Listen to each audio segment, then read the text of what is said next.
Hi guys, we are discussing the Arthashastra by Chanakya, and today we will discuss the Kautilyan economy.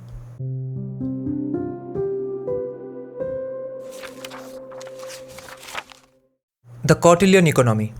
The Arthashastra is one of the world's oldest treatises on the economic administration of a state.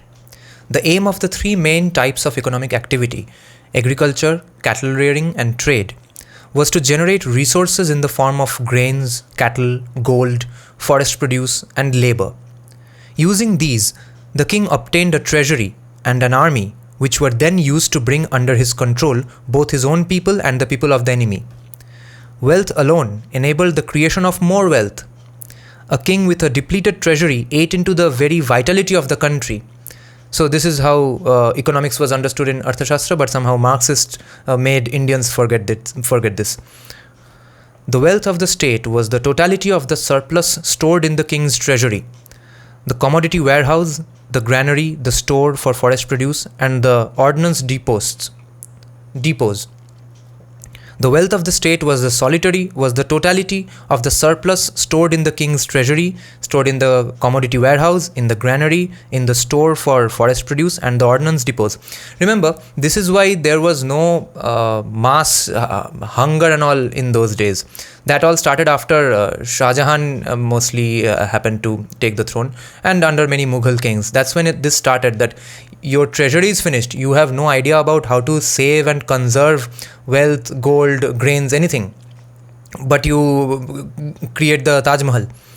That's the difference between the pre-Islamic kings and Islamic kings and Mughals. That's when those mass hungers and all started. Of these, the treasury was the most, and remember in my Prakhar Gupta videos I was going on referring to this, that somehow non-Indic minded people, both leftists and libertarians, economic right-wingers, think that when we talk about culture we are only talking about putting a vibhuti on our head and going about wearing saffron clothes. That's the end of our dreams of getting back Indic thoughts into Indian culture, and they think we don't care about the economy. This is the economy we are talking about. Not exact this system, but this is the level of prosperity and well-governed system that we are also talking about when we talk about going back to some of the Indic values. Of these, among the things that are used for storing things, of these, the treasury was the most important. The king is advised to devote his best attention to it, because all the activities of the state depended on it. In the order of importance of the 6 internal constituents of the state, remember this is very important. In the order of importance by ranking and hierarchy, among the 6 internal constituents of the state, the treasury is placed immediately below the king and the ministers, that's the state apparatus, and the people, both rural and urban. The treasury is ranked above the army because the army is dependent on finance in the absence of the king. This is a direct quote by Chanakya. The army is dependent on finance in the absence of resources, and in such a situation, a disaffected army goes over to the enemy or even kills the king. The quote ends. The best treasury was one which had gold, silver, precious stones, and gold coins, and which was large enough to enable the country to withstand even a long period of calamity, when there would have been no income. How the state gathered in the surplus by means of revenue from state enterprises, state-controlled activities, taxes, trading, fees, and other service charges is explained in sources of income, which we will get to later.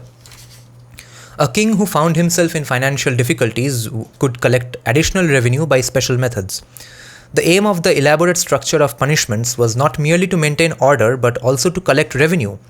Even deterrent punishments like amputation could be avoided by paying a substantial compensatory fine ranging from 54 pund to 1000 pund, depending on the organ threatened with amputation. The accumulation of wealth by the state was made possible by the fact that the king was the principal and residual owner of all property. All land in the country not specifically owned by an individual was state property. All water belonged to the king, and users paid a water rate for taking water from irrigation works built by the king, which would ensure that you don't waste water. Irrespective of whether the cost of building a dam or an embankment was borne entirely or only partly by the state, all the fish, ducks, and green vegetables produced in in or near the reservoirs were the king's property. When there was a dispute about the ownership of a field or a pasture and neither claimant succeeded in proving his title to it, the property reverted to the king.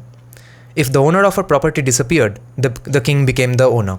When a man died without heirs, the king inherited his property except for the amounts needed for the funeral and the maintenance of the widow. That was anyway taken care of. In any auction, either of immovable property by individuals or of goods by foreign traders at city gates, the difference between the price called out by the seller and the price actually realized by the auction was taken by the state. So if someone shouts, ₹100 and someone pays $60 for it, state gets $40. All lost gems and 2/3 of lost high-value property went to the king. Any treasure trove over 1 lakh pund, and 5/6 of smaller troves were taken by the king.